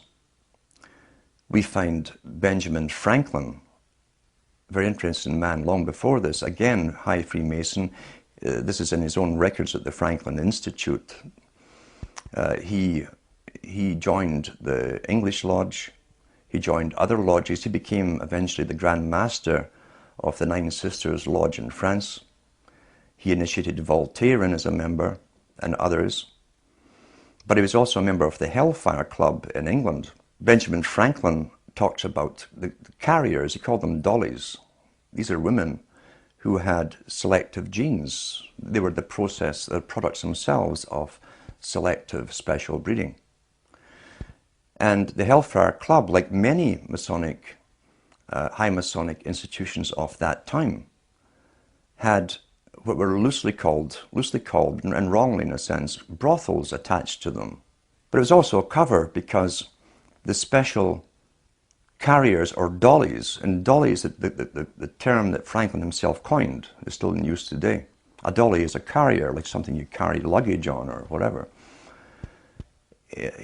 Basically, he said that those who were worthy to go on and breed with these particular women, who were of noble birth, most of them, would have the pleasure of having the offspring, knowing they had the offspring, and the offspring was guaranteed a life of high exposure in science and perhaps leadership in the world. Madame Bouvier was the one he was talking about initially at the Hellfire Club in High Wycombe, London. And Madame Bouvier's descendants still live. There's two of them in France today. And the other one was Jackie Kennedy. If you look at how politics is run, and you go into the writings of people like Lenin, for instance, Lenin said there are 1,000 directions and systems in which people could go and live under, but the public mustn't know that. He said it's important that the system that's created for them is accepted by the people, so that they think that it's the only system that could possibly work. And it's true. We're contained in a system of left and rights, supposedly the have-nots against the haves, or those who own the means of production against those who don't, the workers. And that's traditional Labour versus Tory, or Conservative versus Democrat. That's how the system is run. It keeps the public contained within a system of thinking that it must be one or the other, or a middle road in between, which they push. It never occurs to the general public that society has lived in the past under many different types of systems, and as Lenin said, it's important that the public don't know that the system they're born into was designed for them, and that it could be any different. They must think it's the only natural one that could have evolved in their lifetime. Therefore, you're contained within a restriction of parties. You vote in one party when you're sick of the last one, not because you want the new one in. It's because you're sick of the last one and what they've done to you. And once they've been corrupted and gone off in different tangents in ways where they never explained during the entire elections, had nothing to do with their election promises, you vote them out and get the next party in. And so we go on forever with this left-right paradigm. Always think it's like a tennis match, really, with the public in the middle. We're the ball, and we just simply go back and forth between left and right, left and right, left and right. Meanwhile, we're being shepherded all along in one direction, because politics is a tool of the elites to manage the public. That's all democracy, in fact, really is, a tool of the elite to contain the public, manage them, and guide them along a predetermined path that's outside of any kind of democracy. But if you take Bush, what he was sent in to do was to wait, and I believe this truly, he was to wait for 9/11 happening in 2001. 2001 happened, every country automatically went on board with the same agenda at the same time, which shows pre-planning. Bureaucracies in different governments do not work that fast. It takes years to get that kind of cooperation, that kind of synchronicity working together, and synchronization. Bush's job was to bring in a totalitarian system under the guise of protecting the public, where you lose your rights, and set up the machinery, the agencies to do it, the military forces, the paramilitary forces now that the police have become, to set up the institutions for enforcement of laws. Obama comes in, takes over the institutions that are now set up, and his job is to guide you through the economic depression and use those forces against the public at the required time. That's how it works. There's a continuity as far as I'm concerned. It's not a separate regime whatsoever. The same boys who put Bush in, the bankers and all the rest of it, put Obama in, and Obama's proved his loyalty to them by literally allowing them to rape the public of all their funds, and then rewarding them by public funding and tax money to save the same bankers. he's one of their own boys. But he now has the machinery in place that Bush set up to quell the coming riots that they say are going to come, and to manage the public into a brand new system of what they call not government but governance, international governance. If you listen to Obama's speeches before he was elected, and I analyse what he actually said, he said very little. He was giving emotive speeches with no substance. He never said what he wanted to do or how he was going to do anything. It was almost like a lead up to a movie that hadn't been made yet. Emotional talk of hope, but not saying how the hope would be transformed into realities. He used the term that's been used in academia for the last few decades in the Ivy League schools and universities of the century of change. So his slogan became, and they use slogans written for him, change is good. Any idiot should ask the simple question, wait a minute, what change are you talking about? How can you be for change if you don't know what the change is going to be? It could be for your detriment. But they got the people parroting, like George Orwell said with the sheep, you know, 4 legs good, 2 legs bad. Change is good, and the people, his followers, start to repeat it, change is good. What kind of change are we talking about? The loss of sovereignty, the blending into an international institution, a world government system, a system where not only is America bankrupt and the most indebted nation on the planet for loaning money out to other countries and policing the world, being the policeman of the world, now Obama wants to lead the charge on sustainability, carbon taxes, by making America the example for the rest of the world to follow. He's asking everybody to sacrifice everything they have. That's what he means by change is good. He didn't dream up this plan. He is a member of the Council on Foreign Relations. Again, that comes from the Milner Group, the Cecil Rhodes Society, the Royal Institute for International Affairs, that planned world governments using Britain based as a model for the British Empire, now become the American Empire in a sense. And the changes here he's talking about is a new world of servitude, where you will serve the world state. And you'll also have to pay off all your debts along the way. Which is impossible as far as I'm concerned. You cannot ever pay the kind of debt America has incurred since World War II. It's impossible to pay back. Therefore, the changes he's talking about really is a New Deal. When you hear a New Deal mentioned by any president, and we got that from FDR, we got it from Bush, last Bush it was in, a New Deal. We're getting it from this administration. That's a legal admission from the leader of your country of a new system. A New Deal is literally a new system. The first system was the Constitution. You got an updated system with FDR as government became incredibly big and centralized, and now you've got a New Deal under the guise that change is good. Who planned the change? It wasn't the people who planned the change. Who will benefit will not be the people. It's the world of sustainability, Mr. Rockefeller, the population reduction plan. Those who will go into the future will be those who are necessary for the future's maintenance, and those who are simply obsolete, the useless eaters, will have to perish and die off. It's as simple as that. This generation today, the ones who are alive today, we are the generation that's going through the biggest changes in history, according to even Rockefeller himself, since the Industrial Revolution. It's the end of one phase of a long-term plan. And out of this comes a new world order. As they've said, Mr. Brown said, the Prime Minister of Great Britain said at the G20 meeting recently, it's a new world order. A different order from the previous one, where people technically were working for themselves, would choose their own employment and so on. The new world order is a planned system, a planned economy, a planned population.